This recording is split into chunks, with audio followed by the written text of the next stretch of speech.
Oh my goodness.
And we are live. Hey, everybody. Welcome to Discourse, THS, the Horse Syndicate. We're here today with Keith, as usual. Hello. I just noticed you're the only one with real headphones on. Um, Seth, say hello to everyone. Hello, everyone. Jared is back, but not that important. No, Jared's back with us today after missing the other day. Uh, Mm. he just doesn't like high tension, right, Jared? Oh, that's baloney. I wasn't feeling well, but I heard it was a good show. I'm sorry I missed it. Yeah, Nate had a lot of between Seth and Nathan, they really broke down the twist and the ending. Hopefully, if anybody watched, they understand it better rather than hate the whole movie for the ending. And then, of course, we've got Nathan here, the master of the our top 100 list. He's got the list. He's got everything. So God. he broke it down. He took all of our top 50s. This is how we did it. We started with 20, and then would we end up with like 39 total or something like that after each of us came up with 20? Yeah, we had 20, and it wasn't enough, so we went to 50, and then we were able to get to 100. And what we did was the ones that are top are ones that all five of us picked because I didn't think it would be right at like the top movies. One of us didn't lie, didn't even have on our list of 50. So to me, that seemed like the best way to go.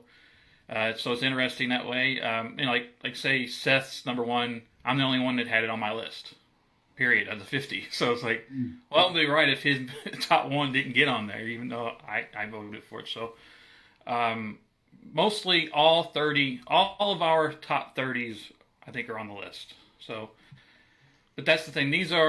What's what I wanted to say about this list is that these are not our votes for what's definitive, what's the best horror films ever made. So everybody's list is going to be different.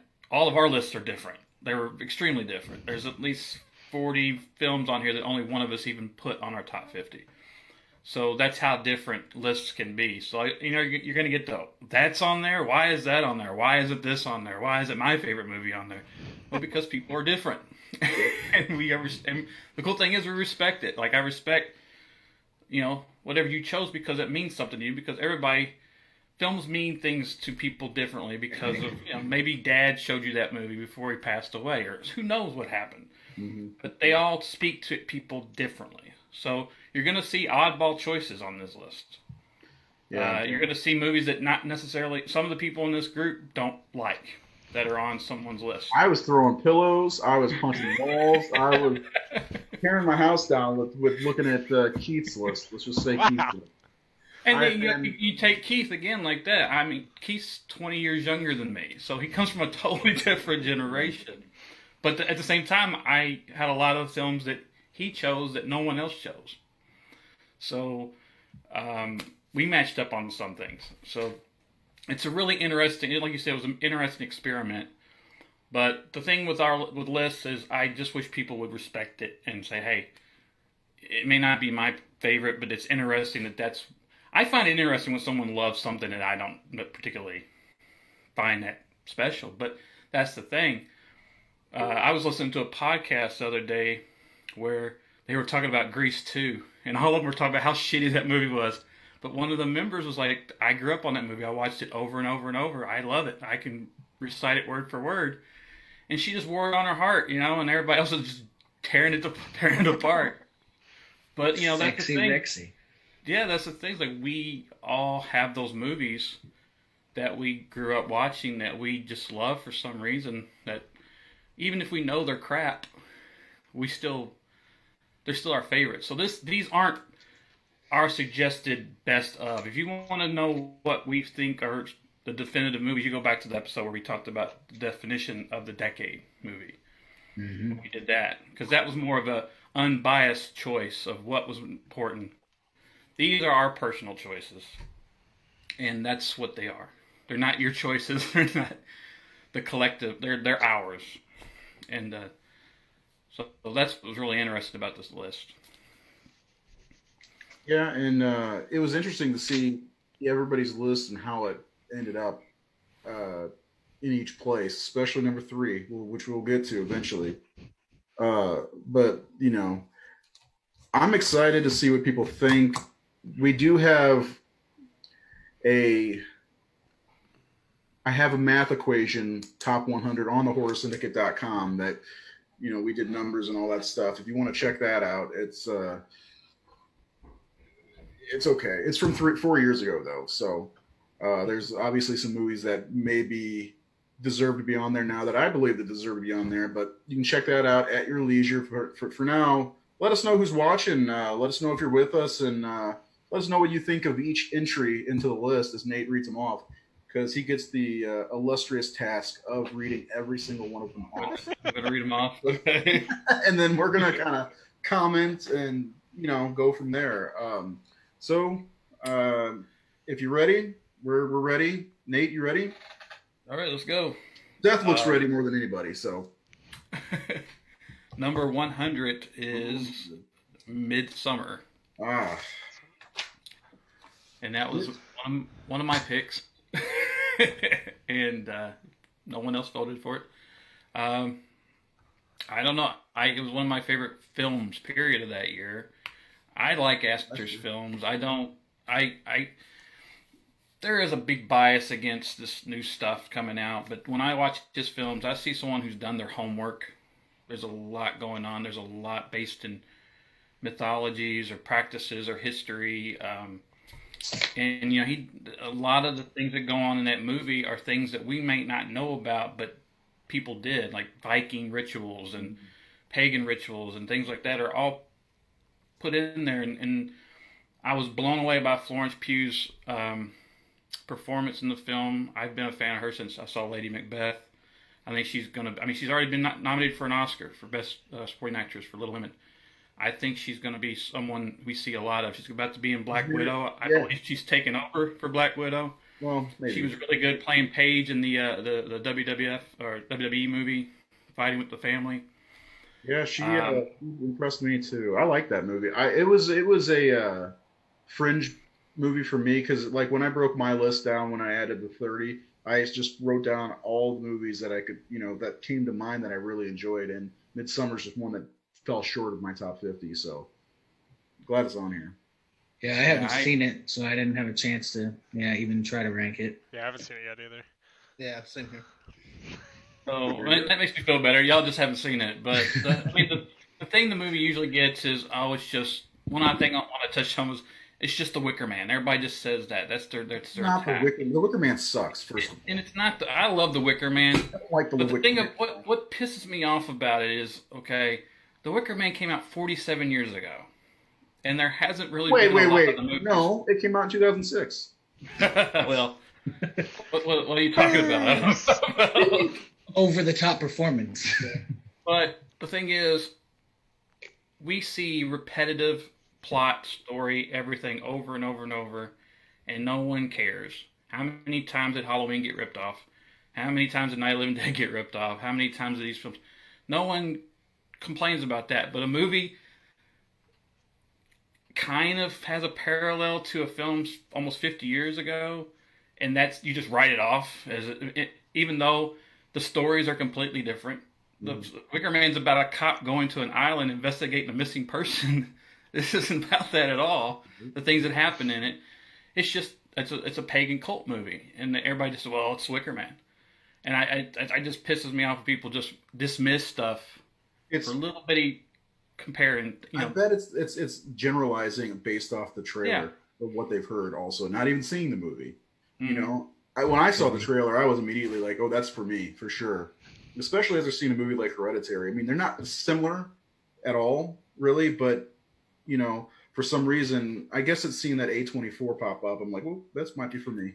So I enjoyed it. I think Jared will enjoy it for sure. Keith, I think you will not.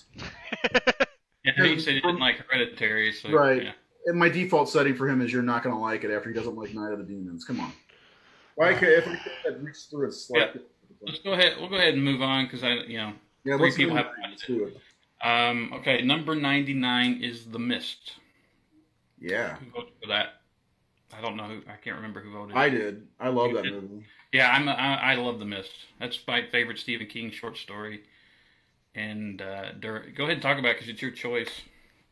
Am I the only one other than you? Yeah, all the first 40 are the only ones that like. I'm the only one that put that on there. Come on, guys. I mean, it would make my top 100, but I love that movie. I love Darabont. I love the black and white version. It's the only way I'll watch it. The thing I like about it is it's well, first of all, there's a lot of great creature effects in the movie. The paranoia within the grocery store and the factions get against each other is so great. You don't know what's out there. You don't know what's in there when they go to the drugstore. And then that fucking ending that absolutely first it kicks you in the nuts and then fucking just stands on your throat. After you see it. I mean, how could anybody not like that movie is my question. I love it. I thought The Mist. I never read the short story, but when I saw the movie, I looked at my wife and I'm like, what the fuck? I was just so happy that Darabont had the balls to do that ending, and that he was going to live or die on that ending because he would not do the movie unless he could end it that way. You don't see endings like that in Hollywood. I could not believe I was seeing that in a Hollywood film. I think I like bleak Really? endings because they're more realistic, almost more realistic. I mean, you think about the situation; it's almost a no-win situation, and all of a sudden, as he's getting ready to turn the gun on himself, or not turn the gun on himself, but everybody's dead in the thing, and the mist starts clearing. You're like, oh my god, there's a Cthulhian style monster coming for you. That's the thing. I want to see those monsters though. You get to see them, and the way that it was shot, it was really cool. How you could see them like just a big leg or whatever, or just tentacles. But it's like, what the fuck is out there? You know. And one of my favorite scenes in the whole movie is when you can see the mist start to fall from the island and the mountain or whatever from the distance. It's like some bad shit's about to happen. I love that movie. I don't know why it wouldn't be on anybody's top 50 list, top 100. And Melissa, McBride, who was like a day player on that film, she's so good as the woman who wants to go home to her kids. Well, is there a man who'll see a lady home? Mm-hmm. And I heard she got like a standing ovation after she did that on set. And like Burbont must have brought her in on The Walking Dead for that reason. And now she's Carol, man. She's a fucking icon now. Yeah. She's probably one of the best parts of The Walking Dead. All right, 98. Let's do it. 98 is a Jared pick, and I love it. It's Shocker. Yes. I was actually surprised that wasn't number 100. I'm going to remain silent. Go ahead. This movie just holds a really nostalgic feeling toward me. I think I've told this story on the podcast a couple of times. When my uncle passed away in 1994, I had a chance to go through a lot of his possessions, and I came across the Shocker soundtrack on cassette. And he used to work. Yeah, David Bell. I bet it has a good soundtrack. But he also used to work at a video store, so he had a promotional copy on VHS. So, like, I at a very young age, I would have been like 11, almost 12 when I found those, and it's just always. Some of you still have them. I do not. I have the cassette I have the cassette, but not the VHS. I wore it out. Well, that happens when VHS is dead.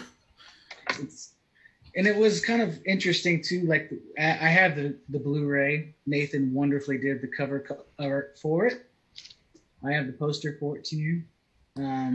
I think it still holds up. It was kind of a little bit ahead of its time, like a weird sociopath. But then once he dies, he gets, resurrected, and it becomes like energy. Like, I don't know. That movie stays. Yeah, I thought it was a shame that Horace Pinker didn't survive on past, because that's a great character, and Mitch is really great in the role. And Peter Berg, he's become this big filmmaker. Yeah.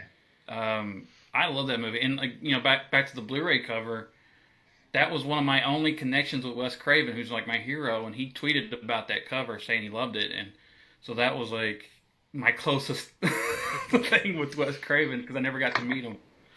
So I loved Shocker when it came out.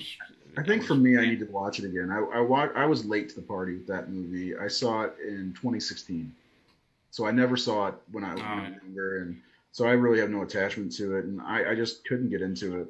But I respect why Jared enjoys it, and it's a great example of why how these picks are. That's something completely personal to him that matters right here. And that's really cool. So, Seth or Keith, have you seen this Shocker? I have not. It has been in my Amazon cart for I don't know how long, but I have not grabbed it yet. So it looks good on Blu-ray. I will be buying it. Yeah, I have the Blu-ray. I enjoy it. I think it's fun. I have too many movies to buy and catch up on, so it'll get there. Well, that's one I think I should probably go ahead and buy. I wonder how much it is. All right, you ready for 97? Yeah, 97 is Seth's pick. It is The Wolfman, the 1941 classic. Wow. This high on the list, huh? It's a great movie. Seth loves werewolves. This low on the. I guess I said it wrong, but this low on the. This is a classic Universal. It feels like it should be higher. Yeah. Oh, Shocker with $17. I'll buy it right now. I agree. It should be a little higher. That's the thing. I always have problems with making the list, because I think we tend to pick the movies we grew up with, and I saw a lot of the movies that were of the time. So a lot of my picks are 70s to today. And I always think, God, I wish I should get some of them Universal movies up there, or some like stuff in the 50s and the 40s. But when I look at it, it's like the movies I watched over and over are my favorites. And, right. I didn't watch the the Universal movies over and over and over and over. Though I love them. I love others. But what is it about Wolfman, Seth, that like it made your list? I love the Universal monster movies. That's one of my top favorites of the old Universal classics, and I watch it all the time. I love, With the Horror Syndicate is the Universal movies, as a matter of fact. yeah. I love Lon Chaney Jr. As Lawrence in it. I love his relationship with Claude Rains as Sir John. Is obviously dated with effects and stuff, and the werewolf just going around strangling people because they couldn't show violence back then. Yeah. To the extent they do now, but it's just I don't know. It's just, to me, it's just like one of those classic movies that I can just watch anytime. Well, I love the atmosphere, the set decorations, the fog, the woods, and all like that stuff's just beautiful to watch. Like I just love that, and we all voted like that's. I really think that's the best horror film of the '40s. So Yeah. I mean, it belongs on the list. A lot more Universal belonged on this list. I think. I think we only have like two. How many made the? Do you know offhand how many We Universal? only have like two classic Universal horror films on the list. Yeah. No, well, I think three. I think the Maybe three. Wolfman. One of the best parts for me in that, beside I love Bela Lugosi, he's in it of course, but Lon Chaney's just his performance is wonderful, especially when he goes into the shop and meets the girl and finds the can. That whole scene is wonderful, and it's got super dated, but the transformation scene's wonderful. Very charming movie. What were you saying, Keith? What is it? What were you saying? It sounded like you were saying something. Or were you just? I didn't say anything. I know we got a comment. Oh no, you were right. You're gonna say, "Oh, I haven't seen it," right? I have not seen Wolfman. Come on. Let's okay. I'm gonna put a check mark for all the ones you haven't seen. So far, you're 4 for 4. Yes, it is. I think your pen might run out, Ray. Yeah. Well, I'm making the list as we go. That way, I know I have it on here, but I'm making the list and I'm gonna check it twice for you anyway. What's the comment? I think you responded to it, but what is our opinions on Hello Mary Lou Prom Night 2? I don't think it made the list. It's a fun movie. It's better than the original. I agree. It's so fun. Yeah, it's too bad it has Prom Night attached to it because it made the rest of the series. In my opinion, I like it. Number 96 is another one of mine. It's Carrie, the original De Palma film. Yeah. Another French movie for me. Another French movie for me. It was on the outside looking into the 50. Top 100 for me for sure. Yeah, So two King movies already. Yeah, I think Carrie should. I think it's top 10 of the 70s, in my opinion, easy. Yeah, I think so. It's actually probably my favorite De Palma film, maybe next to Blowout. I just love that movie. Sissy Spacek, Piper Laurie, they're amazing. Piper Laurie is out of her mind in that movie. They're all gonna laugh at you. Keith, have you seen it? Yes, I've seen Gary. Okay, thankfully. I grew up with that was another. I grew up with a lot of Stephen King movies, so He's batting about 200 right now. He's batting 200. But yeah, I just adore that movie. I think it's brilliant. I think it's great. PJ Souls. I mean, geez, Souls, come on. yeah. Nancy Allen. Nancy Allen and Amy Irving. Man, that's such it's a great cast before they were really anybody. And Sissy Spacek there's been 2 remakes, and there's nobody I could see as Carrie ever. Because Sissy Spacek, in my opinion, owns that role. Yeah, I mean, even like in the recent remake was not awful. It was just that it was so close to the original in dialogue and things. I could not get past Piper Laurie and Sissy Spacek saying those lines. Even though Julianne Moore is one of the greatest fucking actresses that ever lived. Oh yeah, for sure. And she's great in it. And I like Chloe. Mm-hmm. I've loved her since Kick-Ass. I don't think she looked the part for Carrie, in my opinion. But Doesn't it seem like all she does now is horror remakes? yeah. Suspiria, Let the Right One In. Shadows. Yeah. I'll go ahead and jump to the next one. I think this was Jared's. It's 95, Killer Clowns from Outer Space. Ooh, yeah. Which I love that one too. That's just another nostalgic choice because that's a movie I watched a lot. Like, it was like reruns on HBO or whatever. And Who didn't watch that movie when it came out and through the years, and who didn't have like a watch party for that movie? That's something I did. I was like, "Hey, you want to come over and watch Killer Clowns?" I recorded it off of HBO or whatever it was. Just a fun movie. It wouldn't make my top 100, but I do like it. Keith, Yeah. have you seen it? Yes, I've seen Killer Oh, he Clowns. raised his batting average. Okay, 33%. What about you, Seth? How do you feel about Killer Clowns? That's one of those movies that I liked a lot when I was younger, and then I watched it maybe 10 years ago when my buddy got it on DVD, and I just couldn't. couldn't sit through it. I just couldn't do it. It's a Maybe ridiculous movie. I was too sober, maybe. I don't know. I will say, Put up your dukes. Put up your dukes. Arrow Blu-ray is totally worth the money because it's got a great documentary about the filmmakers and The Chiodo brothers, yeah. a lot about their. They were cool. I had a cool thing with them because they had a reunion at Horror Hound Weekend, and I did some artwork. I don't remember which clown it is. The guy who played that clown was there. He just flipped over the artwork. I did a kind of a Basil Gogo style piece of a clown. He went and bought a bunch for the whole cast and brought me another one back signed by everybody. And then at the next show, the brothers were there, the Chiodo brothers were there, and they said they wanted to meet you, and I went over there and met them. I met two of them. The third one wasn't around.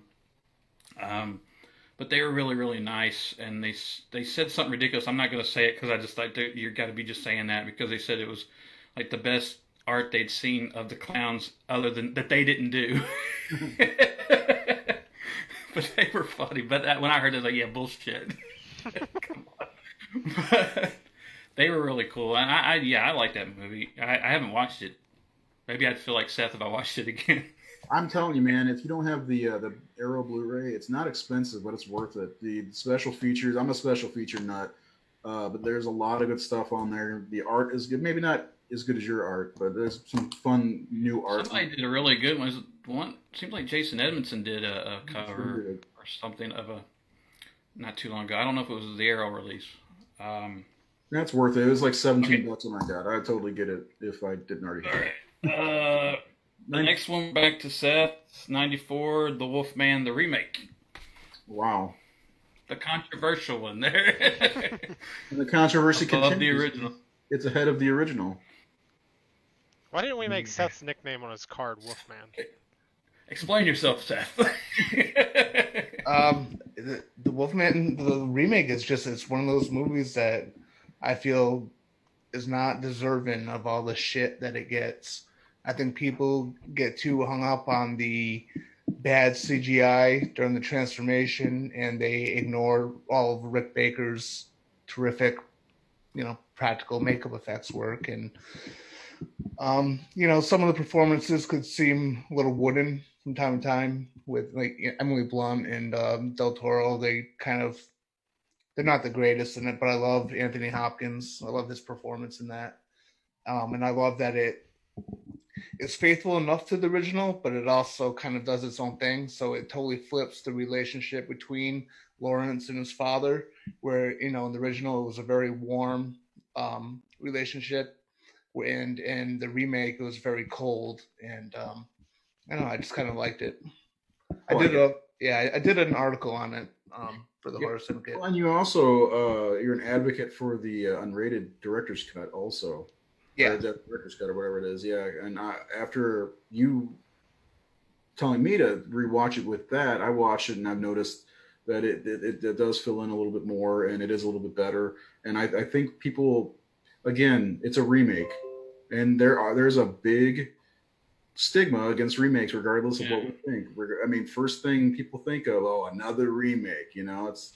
It's a gorgeous movie too, man. The look, the art direction, the cinematography, everything. It's really pretty movie. I just wonder if people got tired of Anthony Hopkins playing those type of films, those type of roles. A year later, he was Thor in a similar type of role. Yeah, in Van Helsing and playing he's almost since Hannibal Lecter, he keeps getting a lot of roles like that, and I don't know, but again, like you said, Emily Blunt, Del Toro. They're some of my favorite actors. And Hugo Weaving's in that, right? Yeah. Yeah. And he in that too? Yep. And he's always pretty good. So I don't know. I don't dislike the movie. I rewatched it because of Seth's fandom on it. I picked it up, feeling it deserved another look.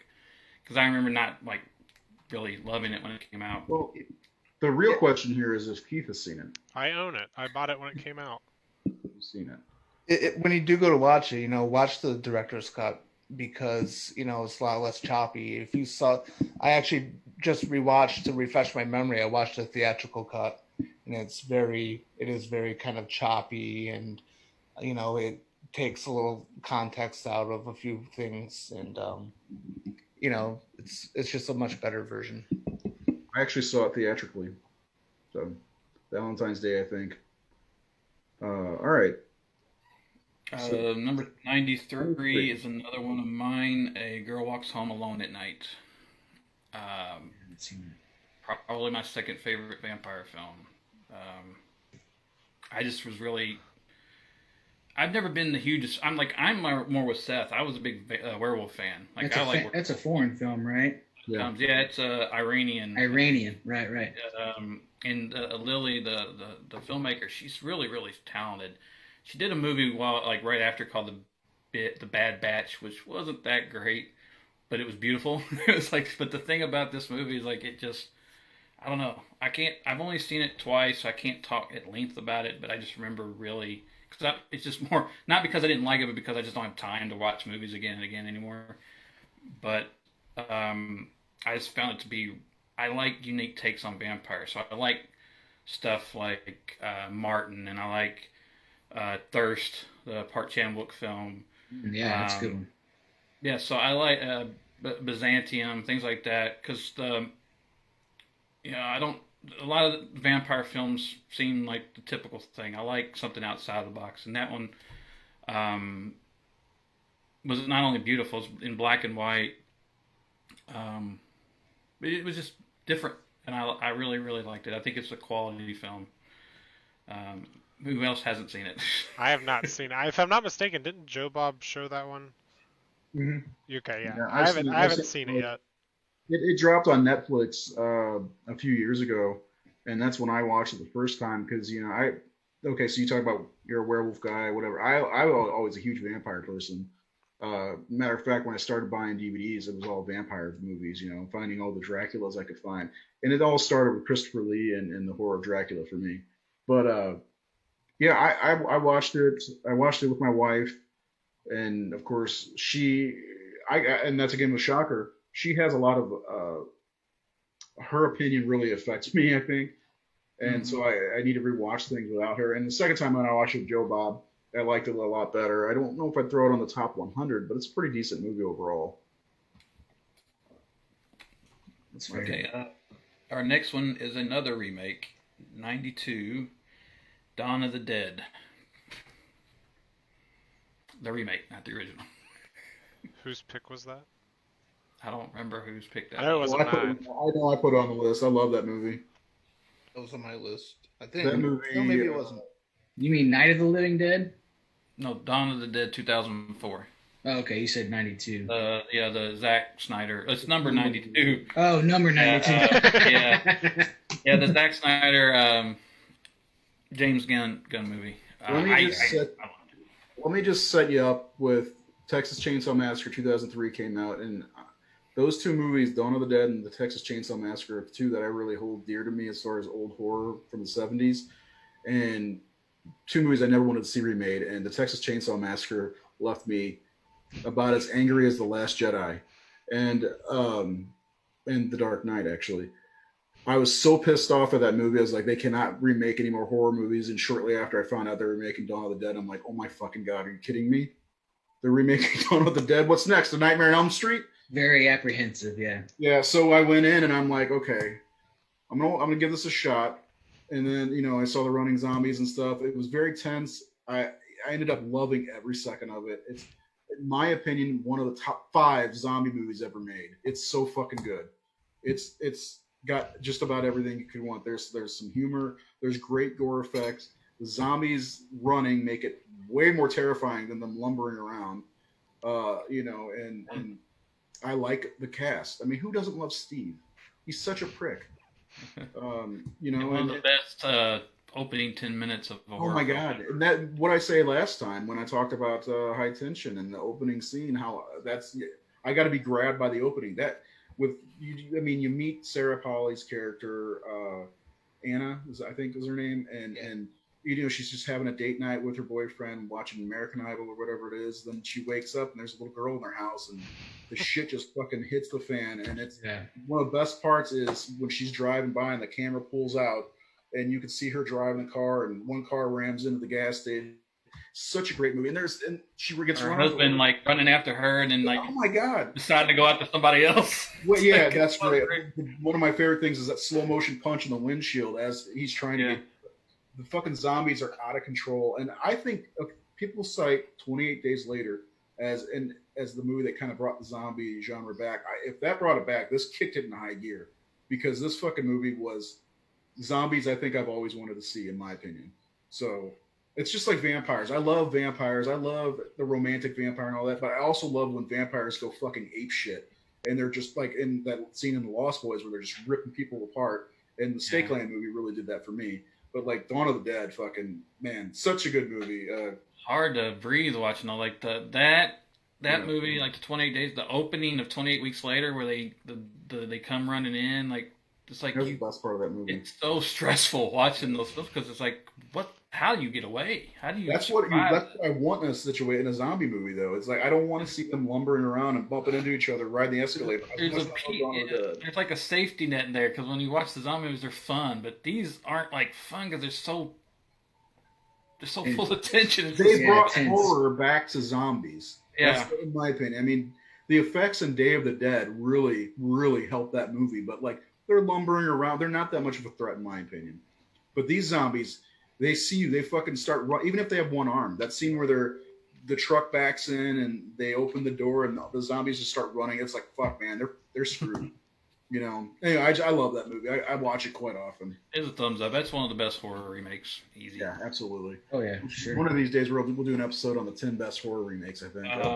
91. I believe this was a Keith choice. I'm a fan too. Friday the 13th, Part 7, The New Blood. Yeah, that's like one of my favorite Friday the 13th movies. Keith, did you see Dawn of the Dead? Yes, I've seen Dawn of the Dead. I got to keep my tally. Okay. I own it. Okay. I think I saw it. I think I saw it in theaters too, if I'm not mistaken. But no, New Blood. I mean, I watched Friday the 13th growing up a lot, but until like a couple years ago, like maybe 4 years ago, I really started to like try to delve into stuff because it used to be just I saw it and I saw a movie or I didn't see it. And that was about it. So I started getting more into I want to just watch stuff, and Friday the 13th was something I just sat down and watched all of, and I don't know why, but New Blood always grabbed me. I like the weird telekinesis powers and the fun kills and the effects. I don't know. New Blood's just my favorite overall. He's also Go ahead. Sorry. I was just gonna say he's also probably the best looking Jason in my opinion. Oh, still my favorite look. Well, John Carl Buechler, he stated that he wanted to put every single time that any injury that Jason got throughout the series, like the mask at the end of Part 6 when he got part of tore off, the machete wound, he's got all like everything you could possibly think of on him, and it shows his spine. It's great makeup, and Kane Hodder's performance is fantastic. It's not a top. Kane's performance, what he brought to Jason, that there's He changed Jason. that breathing, that Yeah, the personality that comes through all that makeup. It's just, I mean, when he first walks out of that river like a fucking Mack truck. I mean, just that opening scene, the voiceover. There's a legend around here. You know, that whole thing is awesome. I do. That used to be my favorite. It was. I used to always say that. Actually, when we wrote about it in Horror Hound, that was the one I chose as my favorite. I now like Jason Lives more because I've watched them all again and again. But I do love Part 7 a lot. Part 7 gets a lot of crap. Actually, there's a lot of people who don't like it. I like it. I don't think it's the best by far. But I don't know what it is people don't like about it. I mean, there are worse entries into the series, and I mean, sometimes I feel like you can just pick and choose which one's the best, and some people too, and some people have bullshit reasons why they like or don't like. Like the number one reason people say they think part 3 is so great is because he gets the mask. That's it. That's not the movie. That's just part of the movie. That's the only significant really thing to me with that movie. Yeah, I'm not a big fan of my favorite thing of part 7 was first time I met Kane Hodder. He was at the drive-in in Georgetown, Indiana, and he brought Hatchet with him because Hatchet was just out at that time. No one had seen it. I guess had the limited run. So he was signing autographs, and he brought a 35 millimeter print of part 7. So it was like Hatchet and Friday the 13th part 7 at the drive-in with Kane Hodder there. It was the coolest shit ever. It's like 2006, 2007 when Hatchet came out. So yeah, that was I'm sitting there with my wife in the car watching Friday the 13th 7 in the drive-in, like, wow, I'm like in a time machine right now. Like, this is like, that would be real cool. Yeah. Number 90, I think this is Seth, The Crazies, the original, George Romero. Yeah. Very nice choice. Yep, it's one of my favorite Romero movies. It's just so good, and I don't know. It's kind of hard for me to describe it, but it's a very good contagion movie. I love the part when the old lady, she's sitting there knitting, and she's like, "Oh, hello," and she stands up and stabs someone, and she sits back down smiling. I liked all the main characters in it, and I thought the ending was kind of a little bit depressing. A lot of George's early movies, especially, the endings were kind of downers, and that was definitely one of them. I think one of the things I really enjoy about, and you mentioned it, is the characters are very engaging, and George is very good at making you care about characters from the get-go, because you do start caring about these characters and everything that's happening. It's actually if you haven't seen The Crazy, it's an absolute watch, and the remake's not bad either. But yeah, I think the biggest thing for me, the biggest takeaway when I watched it, and because I gotta be honest, the first time I watched it was last year, was the how much I cared for the character, the main characters. So good at building. George does that. I think building up the characters and making you care about the characters is one of the things that he does best, and he did that great in Crazies. Keith, have you seen The Crazies? Yes, I bought it a couple months ago and I watched it.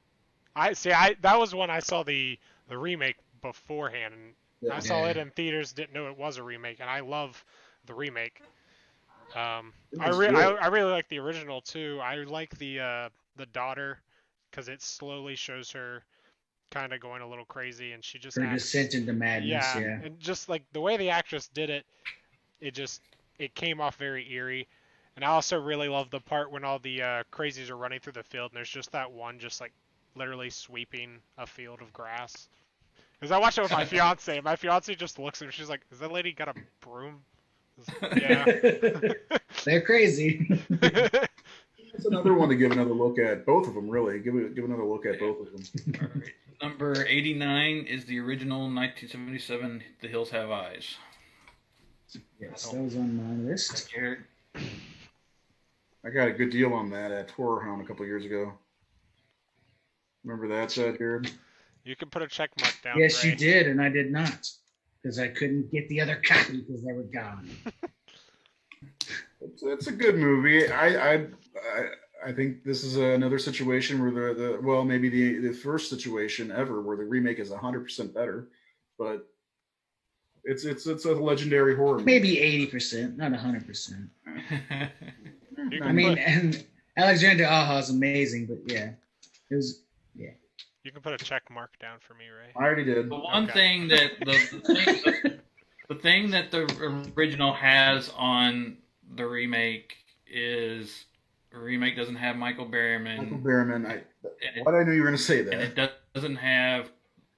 I don't know the actor's name that played Jupiter, Papa Jupe, but like Drago hardly does anything in the remake. Like his Papa Jupiter is like doesn't even matter really in the remake. Yeah. So that's where I think the original has it, is kind of like Last House. I like the Last House remake, but you can't replace David Hess in Last House. He's so good in that movie as Krug.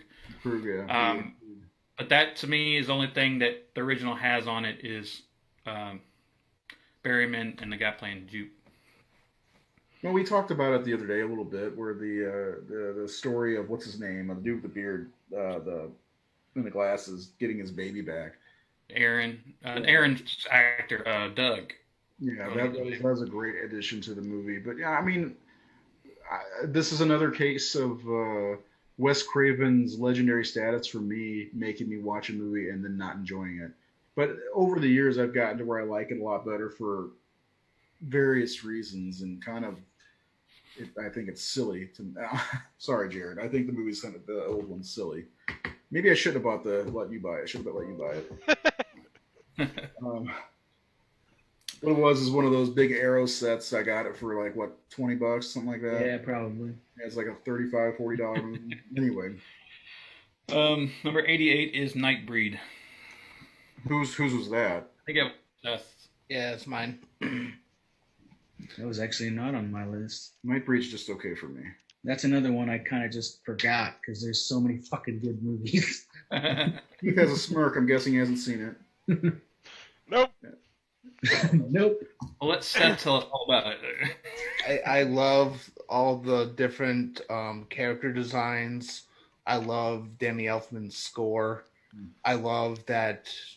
Cronenberg as Decker is great. So good. I love Decker. Yeah. Yeah. I like, how it's the monsters are actually the good people and the humans are the villains of the story. Yeah. And that whole ending. I'm talking specifically about the director's cut. I don't really remember the theatrical cut.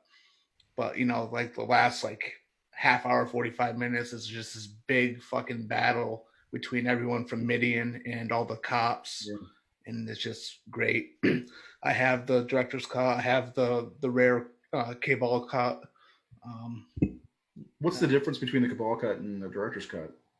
There's quite a bit. They actually show you a lot more about the monsters and stuff. Well, that was the most important. The most intriguing thing was all the monsters and their design. I didn't care about the main story, but I wanted to know more about Midian itself. Yeah, well, I know that when he was making the movie, the studio wanted to kind of market it as a slasher, and so a lot of the stuff got cut out, and that's why we have the director's cut and also the Cabal cut, because there was a lot of stuff taken out, and then it's the difference between the two cuts is there's certain scenes that just play out differently. Certain characters. I think there's one character who dies in one cut and lives in another cut, and I don't know. It's just I love watching that movie. It's just a fun movie. I love the design of Decker, that mask. That mask is cool. To actually give that away for something else, but I remember just Cronenberg's soft voice from behind that mask, because he doesn't have an intimidating voice. He has a very kind, gentle voice. I remember when I did my first film, Girl Number 3, the bad guys are wearing masks, and the actor that the director cast as the villain had a voice similar to that. I remember thinking, oh, that's not going to work, and then I thought, no, Decker, it worked, because he had a similar voice, and because you picture the scary voice, but when you have that gentle voice coming from that scary fucking thing, the emotionless face, those button eyes, that zipper mouth, yeah, the button eyes. But yeah, I also remember the VHS opening. I don't know if it was on the Blu-ray DVD with Clive Barker talking about loving monsters. He's walking through a museum of the designs and the sculpts. I don't know if that's been on. I remember that on the VHS tape when I rented it. I don't know if it's on the Blu-ray. My Blu-ray of the director's cut has a different interview with him and some other guy who kind of got the ball rolling on putting together the director's cut and tracking down all that lost footage. That goes on for 20 minutes, I think. But this was right before you push play. It's on the VHS tape, and it was just right before the movie. He comes on. He's in a little space. And he's got podiums with the sculpts of the monsters, and he's just talking about how much he's always loved the monsters and how like you talked about, he loves those characters. Those are what he put his heart into. So it's a shame. Yeah, it's great that it finally got his vision. Yeah. Because I'm sure, like I said, the studio took all the stuff that he loves about it out of it. Number 87 is The Conjuring, which is on my list. I think the only one. Yep. I did the sequel. It doesn't mean we don't like sequel's it. higher. Doesn't mean we don't like it. I like The Conjuring quite a bit. It was one of the first movies in a long time that actually made me a little afraid. I take that back. Insidious was right before that, but The Conjuring did exactly what it set out to do, which is hard to do for me. So. Yeah, I won't talk too long about it because we've talked about it recently a couple times. But like I said, I walked out of the theater weeping when I got into the car because of the whole ending, just the whole everybody surrounding her and putting their hands on her and like using her love to beat this thing to get it out of her. You love your children, you love your family. Just the whole atmosphere of the '70s. It felt like Poltergeist. It felt like Amityville. It felt like the movies that I grew up watching like that. Vera and Patrick are great. Well, weren't the two investigators the ones that did Amityville? It's loosely based on those guys. The Warrens. The Warrens, yeah. And I really loved some of the scares. James Wan's, like the clap thing and the thing was just terrifying. When the ghost is on top of the wardrobe, the camera moves up and it's there. Totally. I mean, he just knows where to move that camera. And my favorite scene is actually when the two sisters are in bed and the girl said there's something behind the door, and she's staring at it, and her sister doesn't see it. It's so tense. Not like the door just slams, but like it's standing right behind you. I think he's a master at it. It keeps it on that dark corner, and you just stare at it, and like you can't tell if you see something there or if you don't see something there. It's a power of suggestion, which is what really works. I remember at Waverly Hills, they're saying, "Look, shadow people," and I'm like, "I see them. They probably weren't there, but it's that suggestion. It's right there."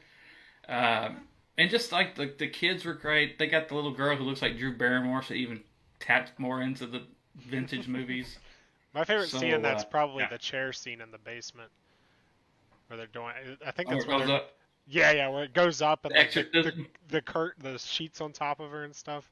Yeah, I don't know why people hate those films so much, but I think The Conjuring is an excellent film. I do too. And number 86 is another one of mine, Let the Right One In, which is my favorite vampire film.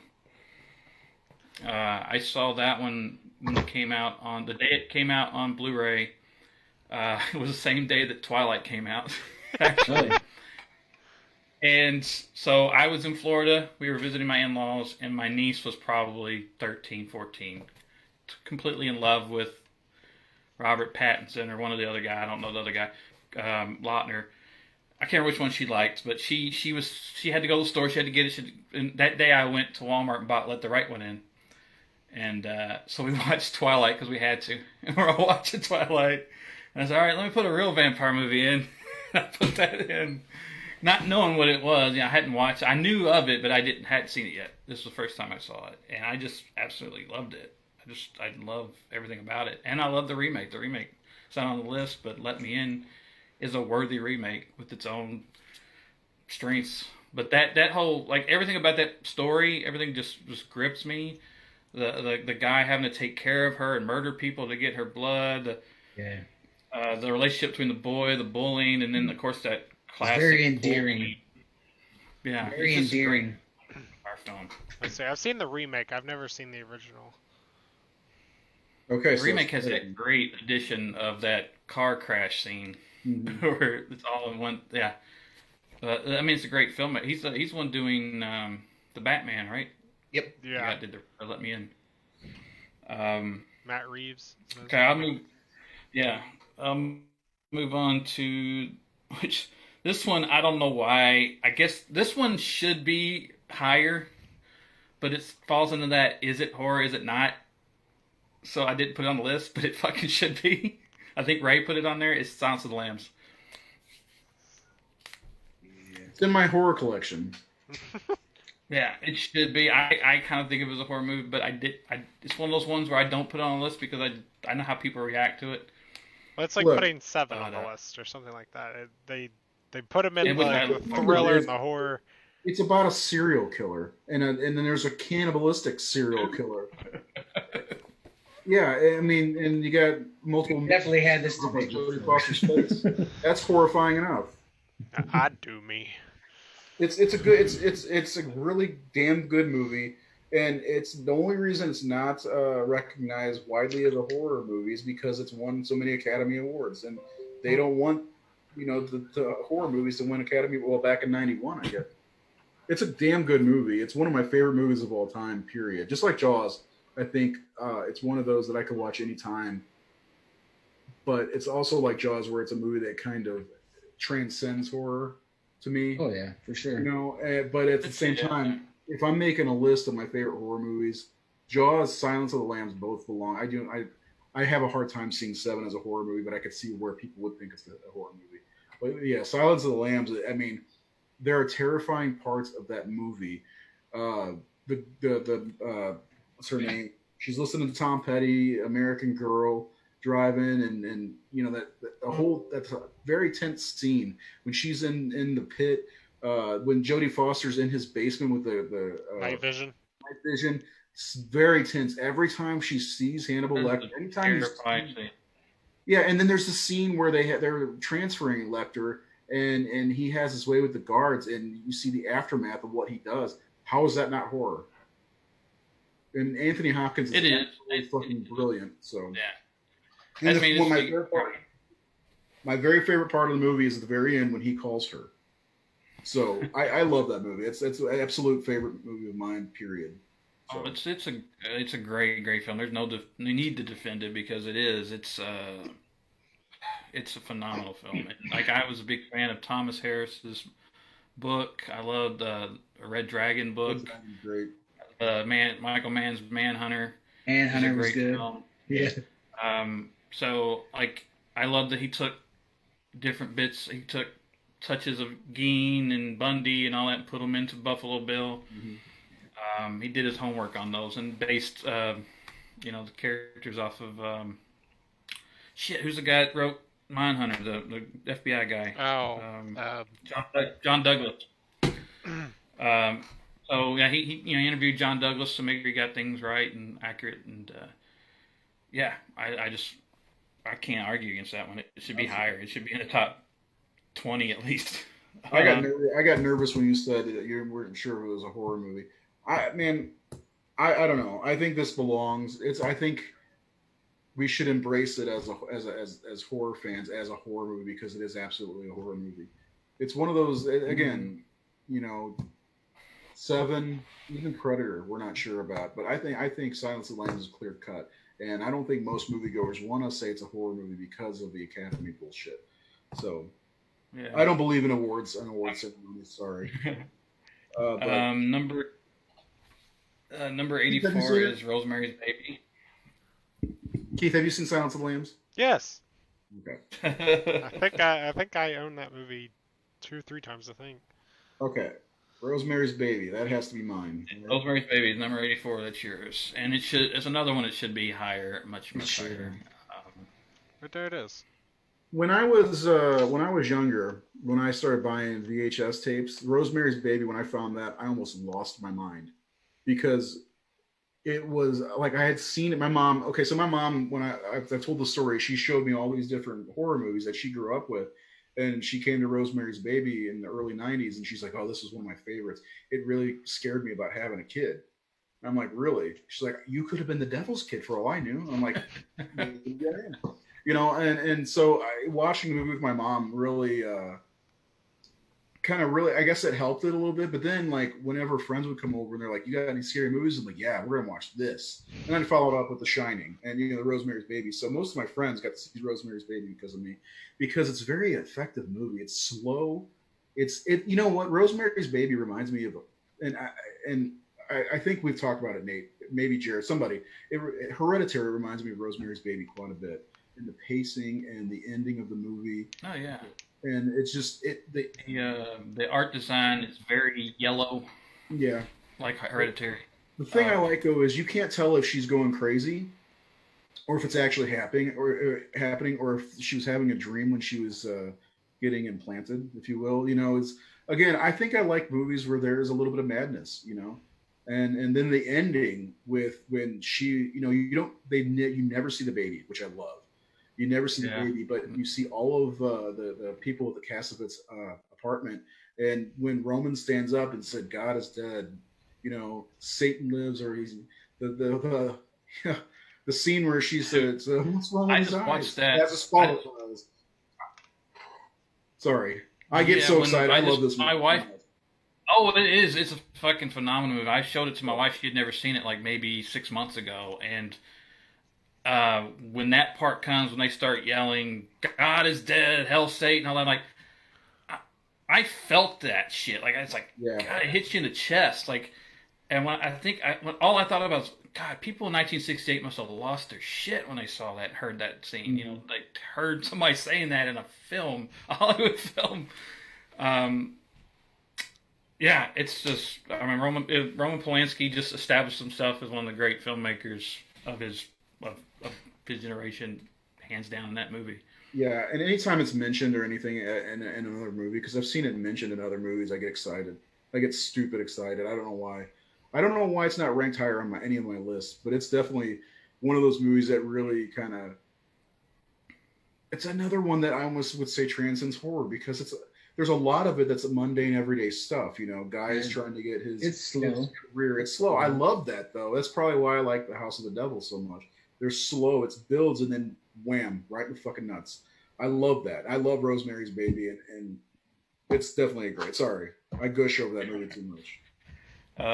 Number 83 is another one of mine. It's The Devil's Candy. It's a good movie. That movie for me, I had a lot of connection to it. Of course, the main character's an artist. He's got a very, very close relationship with his daughter, who is kind of like his shadow. I have the same way. My daughter wants to be an artist, filmmaker, writer. Yeah, he's an artist. Yeah. Yeah, and then just the whole fear of not being there for her when she's needing him to come pick her up. All that, like, I felt that stuff. And then Pruitt Taylor, Vincent's character is terrifying in it. I love. The thing that got me was that third act. I felt that, I mean, because you see him murder a child in the film itself. I felt unsafe in that filmmaker's hands. I think Sean Byrne, is the filmmaker. Good way to put it. And that's what I felt unsafe, and I don't feel unsafe a lot of times. At that scene where they're in the foyer and he's fighting with them, and like he's on the ground, I said, I could very well see the mother get killed, the dad get killed. Like, I didn't feel like I knew what was going to happen, or that anything wasn't off limits. Like, it just felt, I just felt this visceral response to that third act and the whole movie itself. Just the whole paranoia of, again, him needing to get to her at school, knowing that she was in danger, things like that. Like, it was, I just loved that fucking movie. I just was, after it was done, I ordered it, because I watched it like on streaming or something, and I ordered the Blu-ray right there and there, right as soon as it was done. I think it's currently streaming on Shudder. It made me go back and watch his previous film, The Loved Ones, because I didn't really care for the ones. I turned it off because I was so tired of people getting tied to chairs in tortured movies. And I just wrote it off, but then I went back and watched it and oh, fuck, this is great too. So this guy's a really good filmmaker.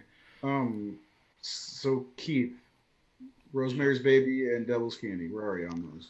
I've not seen either one of them. Okay. I know a lot about Rosemary's Baby because it comes up in a lot of those top 10 lists and videos, and I've seen a bunch of the scenes from it. Devil's Candy, I've heard Nathan mention it a couple times, but I've never seen it.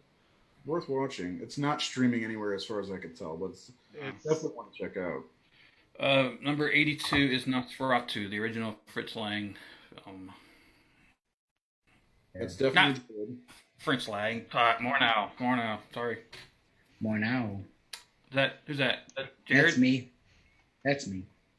I'm just gonna put a K by this one. Yeah. Hasn't seen it. That was probably one of the first vampire movies I ever saw, other than the original Dracula. Like Ray was saying, like he was hooked on Christopher Lee's Dracula, but if you see any still shots, like I used to have it as my profile picture for a little bit, but like if you just see a still shot of the way Nosferatu looks, like he is a hideous looking vampire. He sure does look like a rat. Granted, it was done in 1920. I mean, times have changed, but it's very effective for a silent film. I'm sure. I bet it was. This is a thing that always pops in my mind. Is whenever I watch a movie like that, I try to get in the mindset of somebody who's watching it back then, which is kind of hard to do. But Nosferatu, watching it in 2020 is absolutely a task, in my opinion. Sure. It's I think it's hard to watch. I get that. Yeah, but if you try really, Keith, have you seen this one? Nope. Okay. It's but I could see there's a lot of things. If you see Shadow of the Vampire, the Willem Dafoe playing it, Yeah. I think it helps the movie a little bit in a way. I love Werner John Herzog. Malkovich plays F.M. Murnau. Yeah. I love Herzog's remake in klaus Oh, yeah. Kinski. Oh, that's a good Kinski. one. They're supposed to be remaking it again, I think, here directly.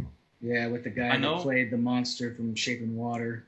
I know that Robert Eggers said he wanted to make it before he went on and made Lighthouse, which Lighthouse kind of feels like 1920s.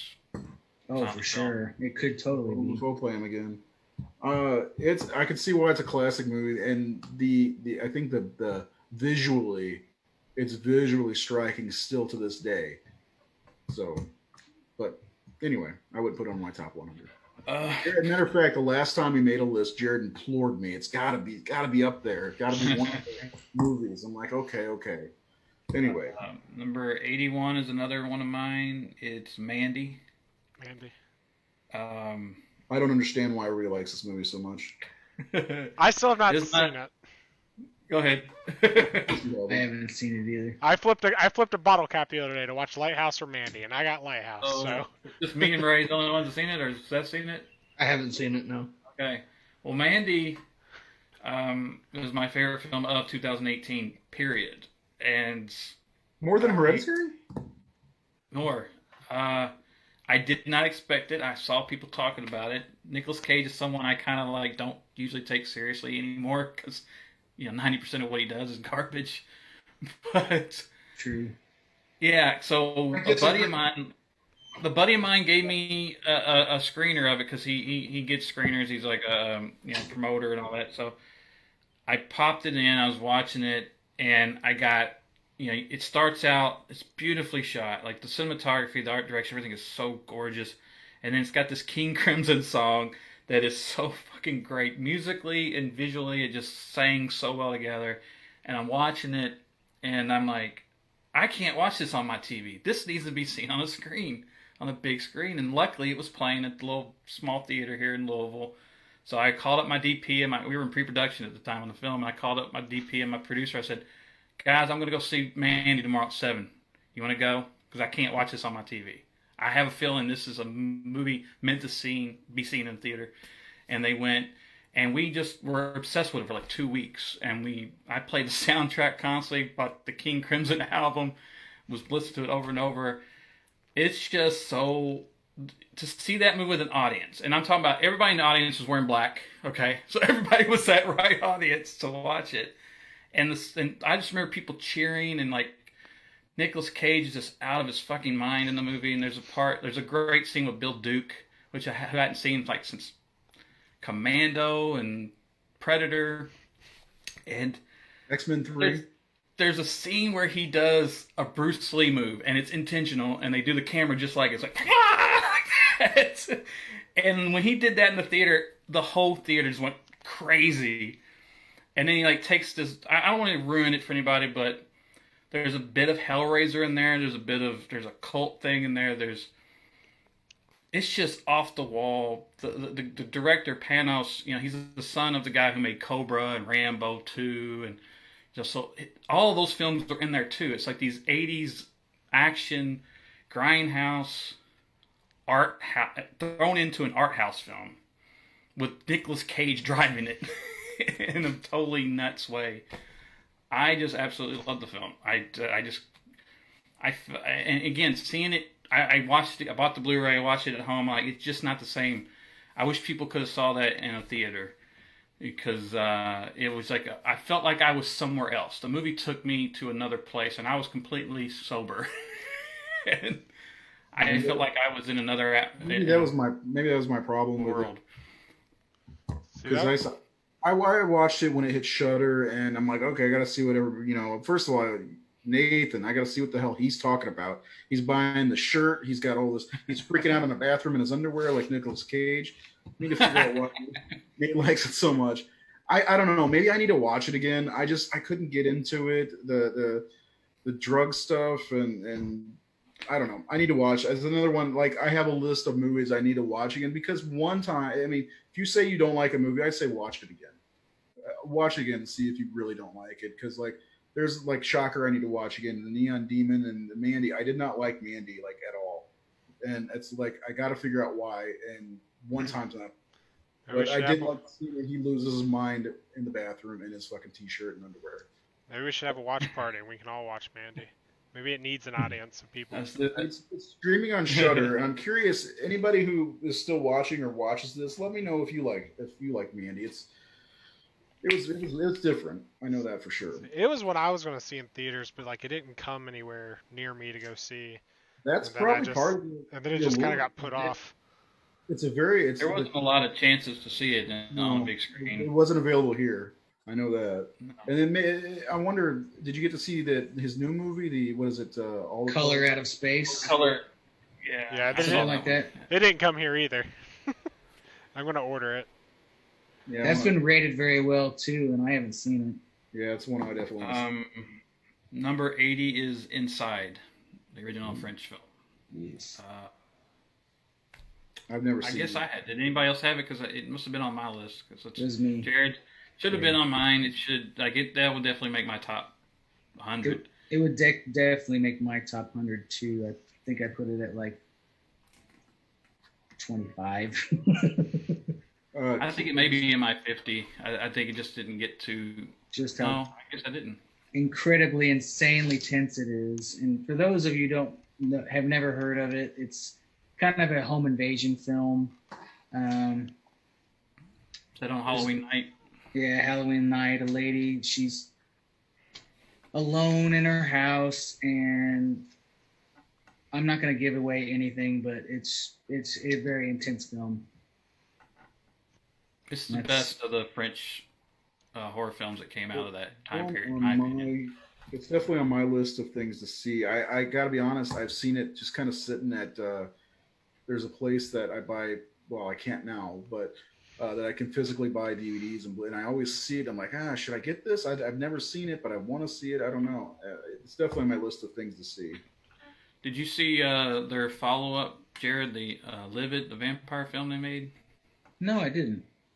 Yeah, it's what they made after Inside, and I don't know why it's not very available here, because it was only made like a couple of years after, but Livid's pretty cool. It falls in those vampire films that are very different take on vampires. I had to get a region 2 or region free player to watch it, because I don't think it's ever been released here, and it's probably 10 years old easily. So I don't know, but it's Inside's better, but it's still a strong movie. Okay, I'm gonna write that down. Next up, I believe this is Ray 79. It's the Blah remake.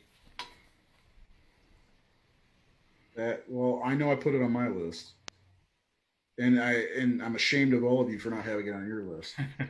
It's a good movie. It's better than the original, in my opinion. The effects are wonderful. Great performances. Kevin Dillon is all weird looking as ever. I don't know, something about the way he looks to me is just like really odd. He's an odd looking guy. He didn't look like his brother. I mean, he does, but like the worst version. It's almost like twins with Schwarzenegger and DeVito. Matt Dillon got all the good looks. Kevin got the weird looks. They're not twins, but still. And he's got a mullet. Yeah. I don't know, man. It's just a really good movie. Like I said, I love the effects of the movie. There is a lot of tension. I love the small town atmosphere. There's a scene in the pharmacy where the two guys are buying condoms, and the daughter of one of the guys going on the date. It's just good stuff. It's a good movie overall. I don't know why anybody wouldn't like it. I definitely absolutely think it's better than the original. The original is kind of boring, but without the original, we would have Blobfest. So, uh, Keith, have I you seen? remember liking the Blob. I just haven't seen it in a long time. It's good, man. Give it another watch. It's definitely I one of mean, the. it's Charles. I mean, it's the filmmakers make Dream Warriors, right? It's what they did right after Dream Warriors. So Yeah. Yeah, So and one of the worst parts about that movie to me is the ending. They set it up for a sequel, and we never got one. So yeah, watch it again if you haven't seen the Blob. I'm curious to know if anybody else likes the 1988 Blob or 89. Is it 89 or 88? 88. Johnny Smith from Saw is in it. He yeah, apparently hasn't aged a bit. I saw her at Horror Hound last year, and she looks. First of all, she's like 4'2". She's tiny, but she's in it, and I swear she hasn't aged a day, and she's great in it. She carries a lot of the movie.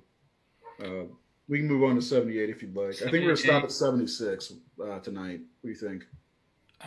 you may go maybe to. We'll see. Okay, go ahead.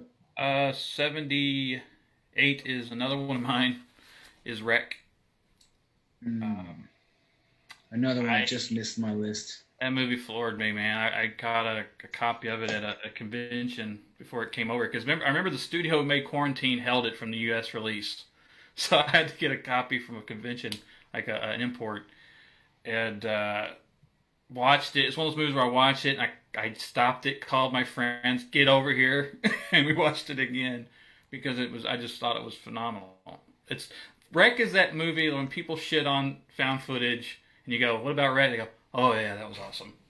So it's the exception to the rule of everybody hating found footage movies. I don't hate found footage. I like Wreck. And I think it was like the first thing I ever saw Javier Botet in, who's like in all these, in It, and the guy has a weird body that can move. People think it's CGI, but it's just his, his just him. Have you seen the other ones? The other three? Wreck 2. Yeah. Wreck 2 is just as good, if not better, shockingly. Yes. And part 3, they went funny, like it's a wedding, and it's actually a lot of fucking fun. If you like fun, zombie, crazy movies, Wreck 3 is watch. And then part 4, they go on a ship and bring the original actress back, and it was good too. So I like all four of them. I was debating on buying the set from the Scream Factory set eventually. Keith, what do you think of Wreck? Okay. Have you seen Quarantine? Yes, Quarantine was the first Blu-ray movie I ever bought. Oh my gosh. I stopped Quarantine not because it wasn't any good, but just I felt like it was pointless because Wreck was so good and so effective that I just couldn't relive that. I saw Quarantine first. It was, probably gonna have to have a little conversation with Keith after the show. I'm trying to catch up. I can only watch so many movies. Well, our next one is a Keith choice, and it's a movie I do like. It's 77. It's The Strangers. Yes. That movie just puts me into fear zone pretty much. It's creepy as shit. And it just like we just talked about this. What was it last show? We were talking about invasion movies, and it's the realism of it that it can happen. So I feel like those are the horror movies that are most effective with me, anyways. Is when they are. Well, Seth was talking about it the other day. The feeling unsafe, and that one they use shadows quite a bit and really well. And there's a lot of tension builds up throughout and that I think tension is one of my favorite things about horror movies. High tension. Strangers is chilly, man. Like that's Keith. Have you seen Them? The French film. I don't think I have. No. The Ant movie? Huh? Not the Ant movie? No, the French film Them. It's basically the same movie. It came out before Strangers.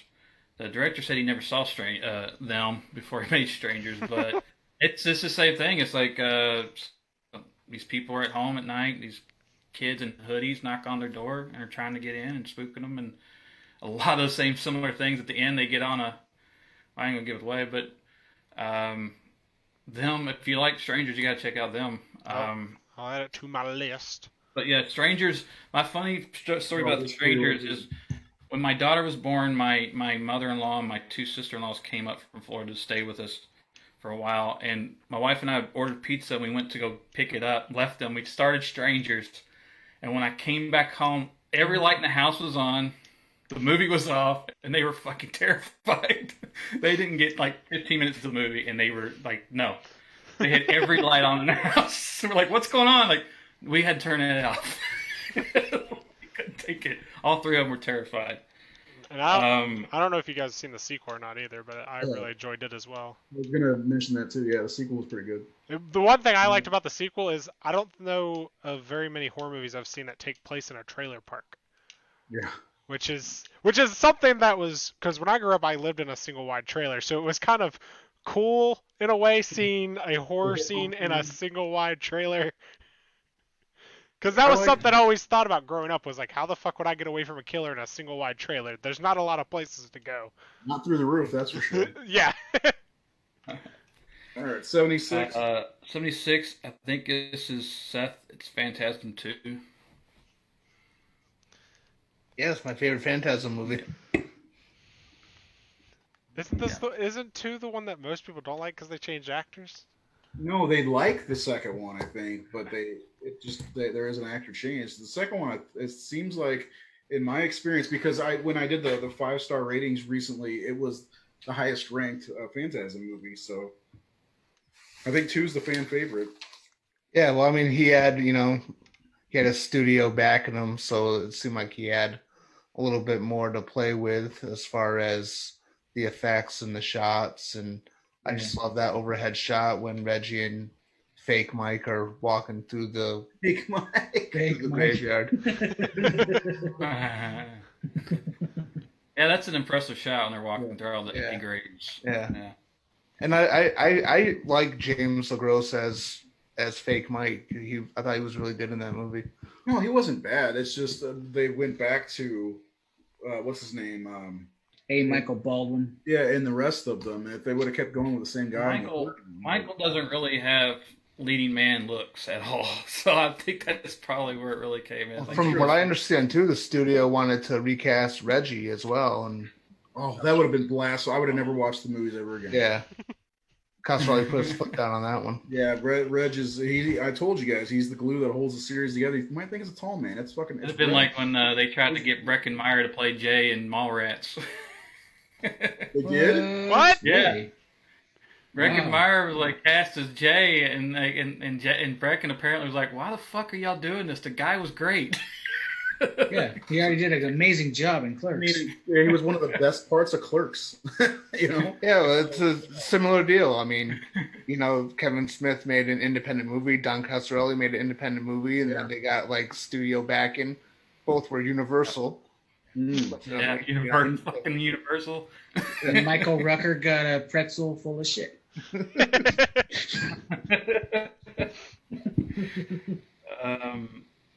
Number 75 is the original Maniac, William Lustig movie. I have that on my list. Yes. Special effects done by Tom Savini. Like Joe Spinelli did an amazing job. Tom Savini did it too. Yeah, he is. He gets his own head blown off. Keith. I've seen Maniac. Okay. I'm not the original. The original. I'm not a big fan of it. There's cool effects and like scenes in it, but overall, I'm not huge on it.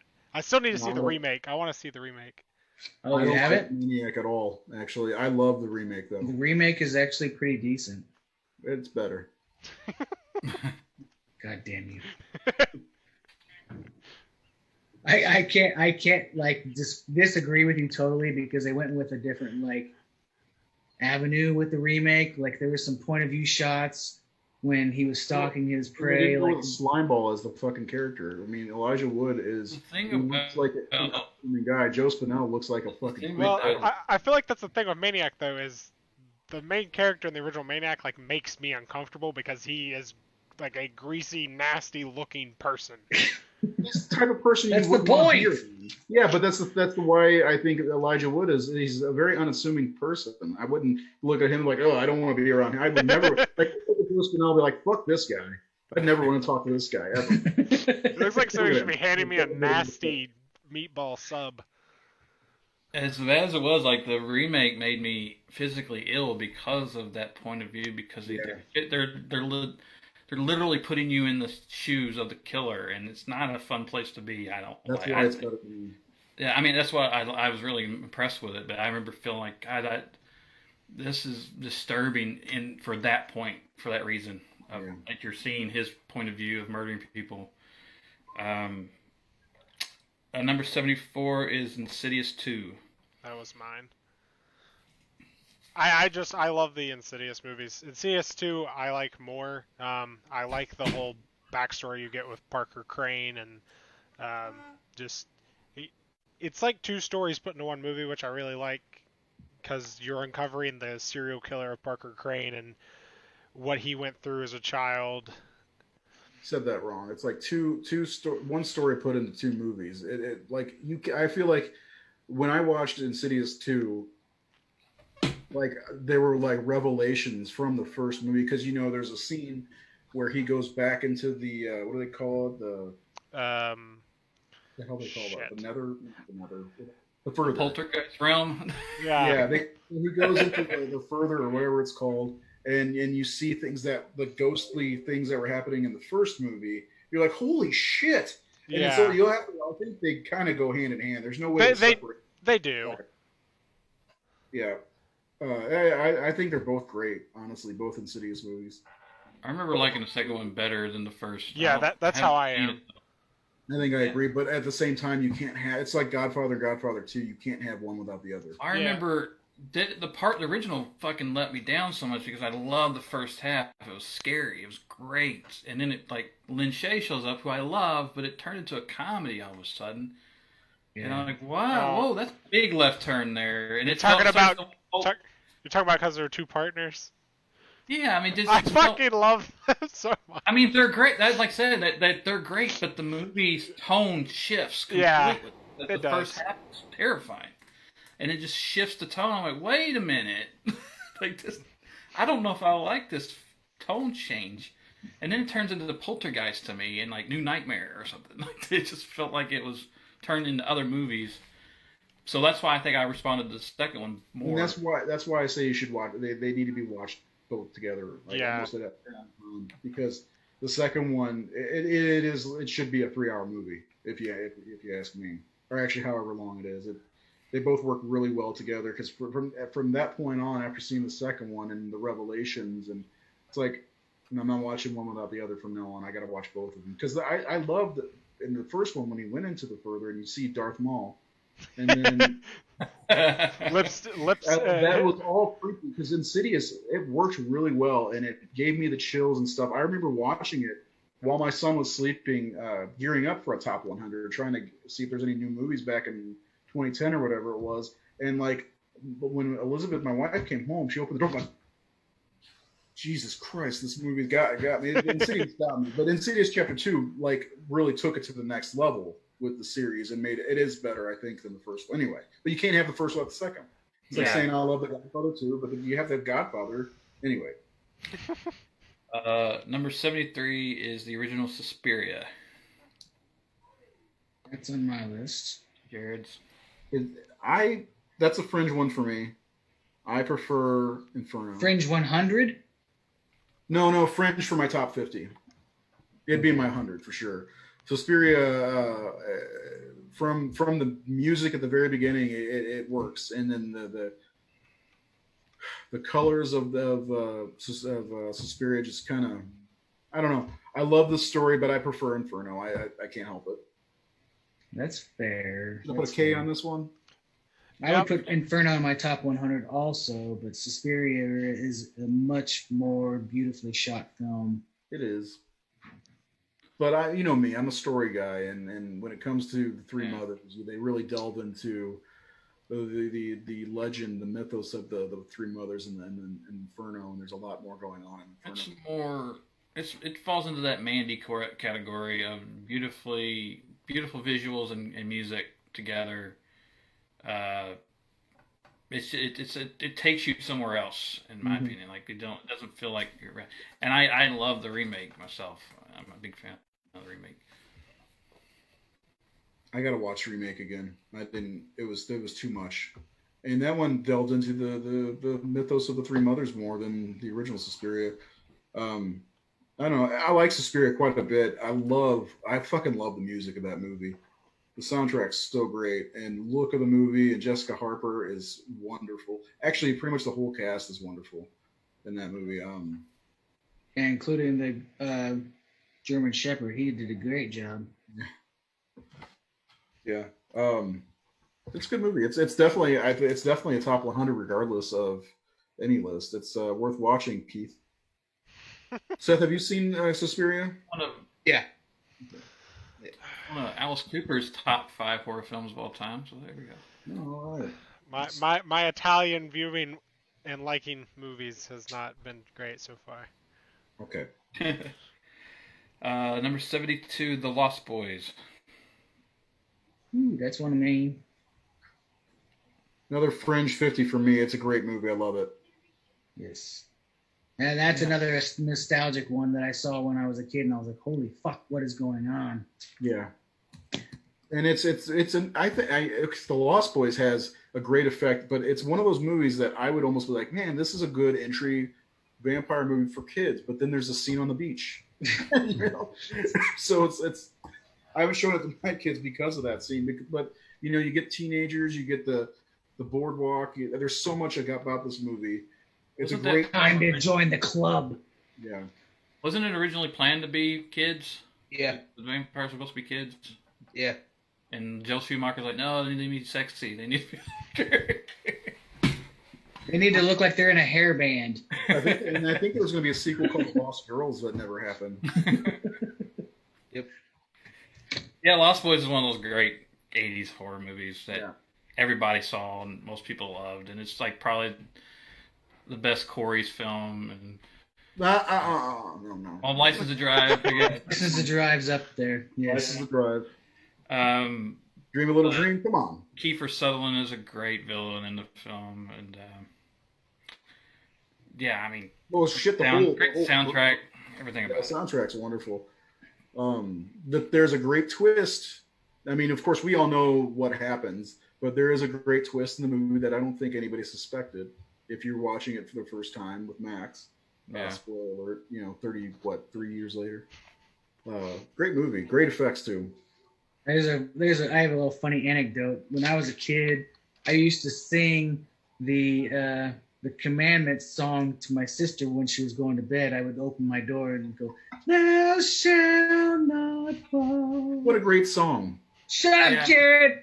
I love that Us has like they're filming that in the movie Us in the opening flashback scene. Yes. But like the thing that bothers me now about Lost Boys is now everybody makes it. Is it Near Dark or Lost Boys? Which is better? They both came out the same year. They're both the vampire movie. They're both different. Enough. They're both fucking great. Way different. Way Don't make different, me but choose. both good. Different.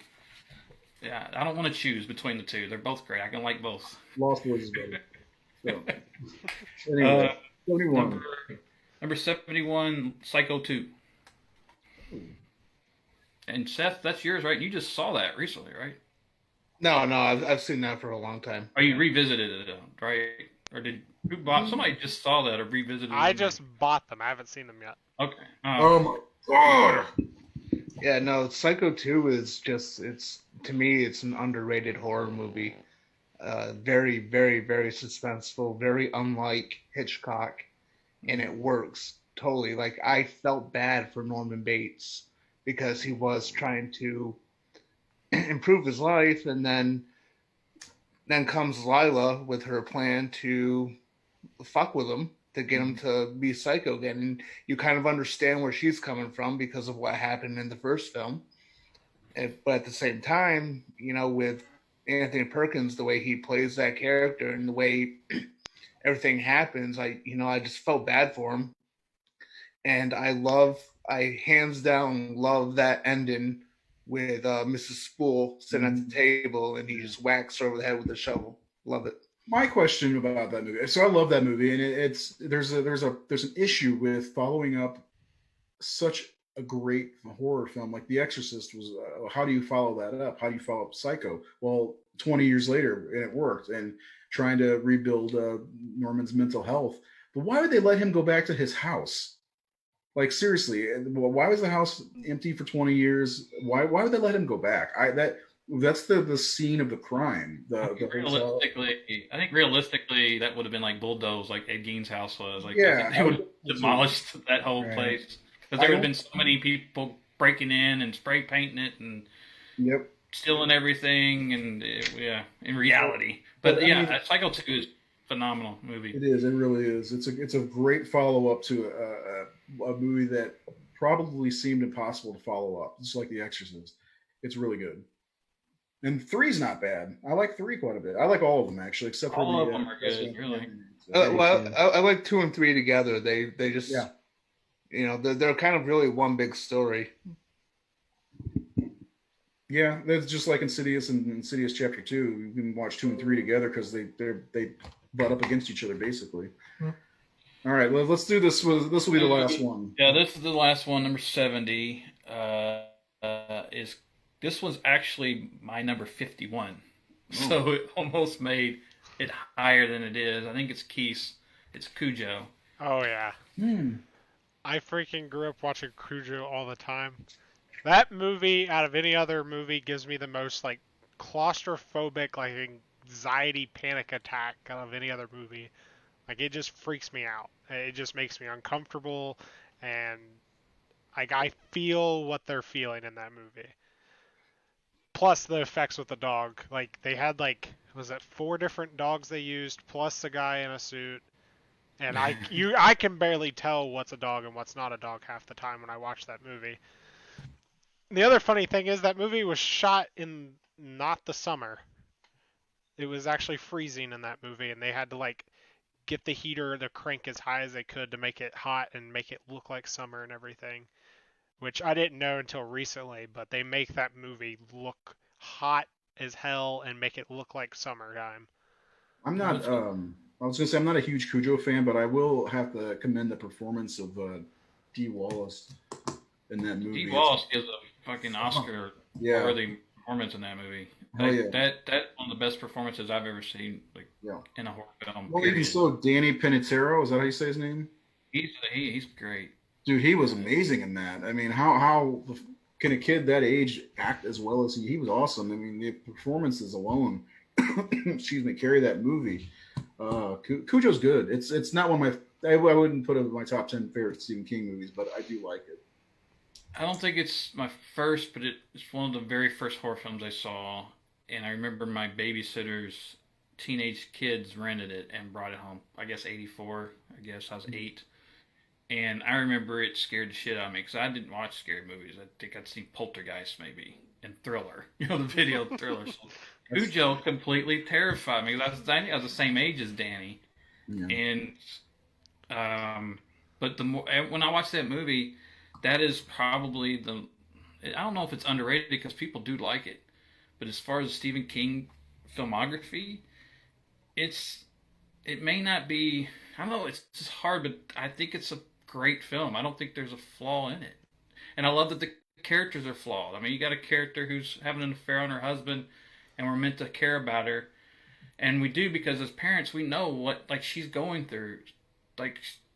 Her son's gonna die if she doesn't do something, and that's terrifying for a parent to watch that movie because you know what it's like. I mean, he's gonna die a heat stroke or something. And that's what's so terrifying about that film is it's a realistic situation. I love that it's mentioned in Pet Sematary in the book. I'm studying on that one, but I fucking love Cujo, man. There's a Saint Bernard that lives around the corner, and I want him in my movie so bad just for not to King. I will say one thing. I saw Cujo young, also 5 or 6, and then when I was 7. No, I was about 7 when I saw it. Shortly after I saw it, I got bit and attacked by a Rottweiler, so I don't like dogs very much because of Cujo and that event. So think I like it's in my the dog. top 3. I'd put it in the top 3, at least top 5 of Stephen King 80s films, with Shining and Pet Cemetery. I Dead feel a Zone. Stephen King top 10 episode coming on very soon. Nate, can you say something real fast? Yeah, I've been muted. Can you hear me? Yeah, I accidentally scrolled over it. Anyway, I just want to make sure you weren't muted. Yeah, Yeah. I think we're gonna because I'm gonna count real fast and see how many Stephen Kings we've passed so far. Let's see. Seth, how you feel about Cujo? I like it. Gets it's a I think little 3 or 4. extra props for me because it's a Castle Rock story. I've always been I love like his Castle Rock based novels. Mythos. Yeah. Three Stephen Kings so far, but still, that's a lot. Yeah, Cujo's a good one. I mean, I haven't seen many until the '90s. Many bad Stephen King adaptations. So, because the '90s there's a lot of stuff that wasn't that great. A lot of TV versions in the 90s of Yeah. Stephen King. Yeah. Which sometimes he packs so much into these books. They want to do him justice, and like I prefer The Shining '80 versus the miniseries of the '90s. Even though it's probably more accurate to the book. I don't care about that, honestly. I want to be. It's fucking Stanley Kubrick. I don't care. It's Yeah, like, yeah. I mean, it's like say, hell, should I have Mick Garris or Stanley Kubrick? I don't give a shit about the accuracy. It's Stanley Kubrick. exactly. Yeah, Stanley Kubrick, and he did a great job. That's a great movie, and I'm sure we'll get to that on our list. Probably, I'd say that's in the top 25. I don't remember the list because I'm kind of trying to be reactiony for the show. So we got through about 31 movies. Keith has not seen 54% of everything. So it's 17 total out of 31 that we've talked about. And you got your work cut out for you, son. I can only watch movies so fast. You know what? Stop everything you're doing. And no. Hopefully anybody who watches this or has watched this has gotten something out of this. There's a lot of great movies still to come. I guess we're going to probably do a 3-part list. We'll try to get to 26 next time, I think, if you guys are cool with that. And then we'll do a top 25 for the last show. So do you want to do Monday or Tuesday as the next show for this, or you want to skip and come back? I think we should do them all in order, honestly. It should be in order, yeah. Yeah. So next Tuesday we'll come back with another part, so part 2 of the Horror Syndicate Discourse Top 100. Starting with number 69. 69.